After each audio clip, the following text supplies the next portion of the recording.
This is going to be a little bit hard for me to do because I'm going to have to totally give season 1 review with completely ignoring the fact that I actually watched season 2 or remember anything from season 2. Wow, yeah, this should go fine. So, what's up guys? I'm Zansuhira, welcome to Sky City Bay, and today my review on Tokyo Ghoul season 1. I feel like I should see some shouting or something cool before we start. Dragons! If you are someone like me, the first time you actually heard the word ghoul will be from Helsing, and that is just glorified zombies.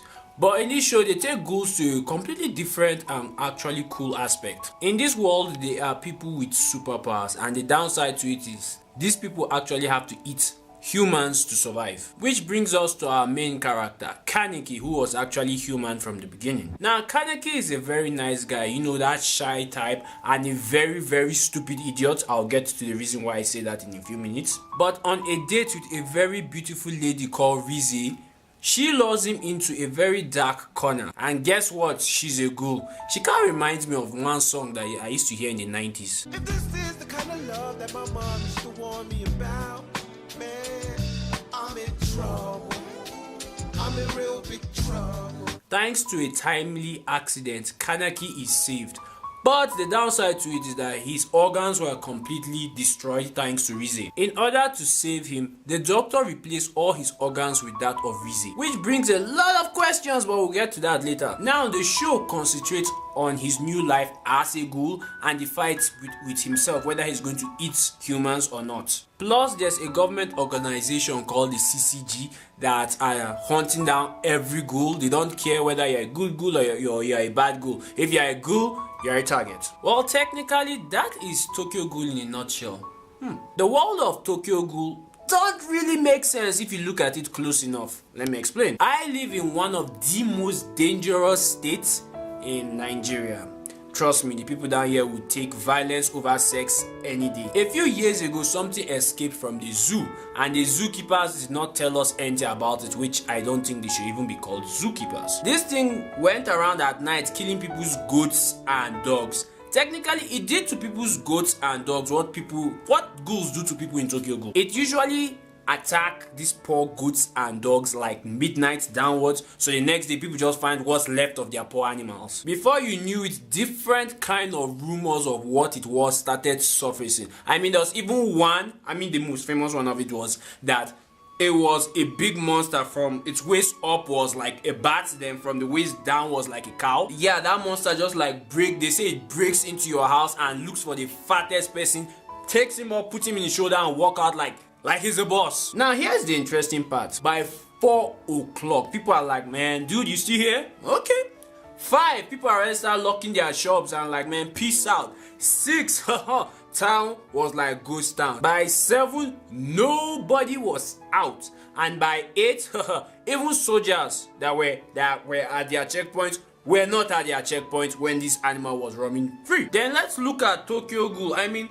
Ghouls. Everybody knows ghouls exist in Tokyo Ghoul. The public knows they are not some legend or myth. And ghouls don't eat at night. Ghouls don't do midnight snacks, okay? They can eat at daytime too. Yet the citizens walk around with no care in the world. Look at them. This is your night tonight. Everything's gonna be alright. This is your night tonight. Now let's talk about characters. So we start off with Kaneki. He's annoying. You can expect him to do his very best, but his very best don't make any goddamn sense at all. A lot of his fans like going, oh well, he's this, he was young, he didn't know what really happened, I should put myself in his shoe.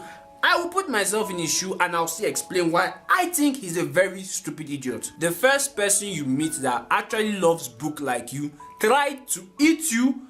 Now you are a monster thanks to that person, right? Now the second person you meet that loves book or claims to love book like you and has openly said in his own words he is close friends with the last person that loves books that almost ate you, invites you to go out with him, what do? You follow him. Really? Not to mention Toka even warned you to stay away from him. Wait a minute. When I say this all, out loud, it shows really how stupid this guy really is. What I actually liked about Kaneki was the fact that Rize was tormenting him sometimes, because she was a very interesting character which left a lot of us in the audience with a lot of questions. Was she really there, or was he just hallucinating? Was she taking over his body and soul? She may have already taken over his body, because at the end she was the one who opened his eye for him to accept that he's a ghoul. Now, other characters, they don't really exist in this show. They don't get enough screen time to be interesting. That's because Tokyo Ghoul is actually kind of like it's on a very fast pace. Things happen and end fast before you can actually even care about it. That's because they wanted to cram a lot of things from the manga so it will end in the way they want it to end. For example, look at Kaneki's torture section. In the manga, it went on for days, but in the anime, it didn't look like it went on for days. It didn't even feel like it went off for this. The problem with Tokyo Ghoul is that they have so many questions with no reasonable answer. Like, for example, let's talk about the doctor that did the operation for him. Why? I know a lot of people want to say that maybe it was just an experiment, but when you conduct an experiment like that, you usually keep your eye on that experiment to get more test results, right? Because it kind of looks like after the whole hospital stuff, the doctor never existed again. And please don't tell me maybe, just maybe, he was secretly putting an eye on Kaneki, because I don't think there's anybody in his right mind who wants to sneak up on a ghoul, okay? So there's no answer to that, and please do not say go and read the manga, because if I have to go and read the manga to know that, it's a problem. Kaneki sometimes feels like the hand of fate shines a lot on him. From the accident that saved his life to Toka always being there to save him. Kaneki is the luckiest and unluckiest person in this show. Animation was great.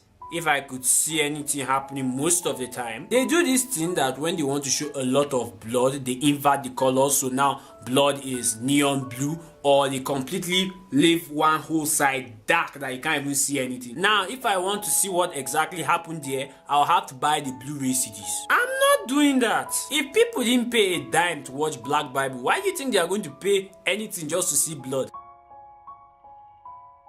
Now, sound. Nobody can argue that the opening song of Tokyo Ghoul was so good. TK from Lintoside Secure. Whew. Unravel is an amazing song. It's both calm, relaxing, and chaotic at the same time. And if you are not actually planning on watching Tokyo Ghoul, you should watch the opening song. Insert songs, they were there, but that's just it. There's no possible way you can even remember them or even feel any attachments to any of them. I don't normally talk about voice actors, but I am definitely going to talk about voice actors. Mamoru Miyano's performance was outstanding. I mean, this was Death the Kid from Soul Eater. This was Cessna F. Sayid from Gundam 00. This was Galactic Pretty Boy from Star Driver, man. And Dazai from Bangor Stray Dogs. Come on! And here is a complete psychopath that actually feels believable. And the next person I have to talk about is Natsuki Hanai. What's impressive about this guy is that this is Inoha from Al Noah Zero. I mean, this is the only guy suffering from kilitosis more than even Kirito himself. But when he voiced Kaneki, especially the places where Kaneki is screaming, you could actually stab somebody that is not the same voice actor. And the ending song, wait, there was an ending song? The ending song is like the insert song. You almost don't even remember they ever existed. It kind of feels like they're actually forcing you to watch it. So in conclusion, Tokyo Ghoul is a confusing satisfaction. It's like you get this aroma of a very delicious meal, and after you finish waiting, you sit down, you want to eat that meal, you just take one bite and it's done. Meal over. When you're watching the show and you're actually seeing something you like, it ends. No, it doesn't even end, it just stops.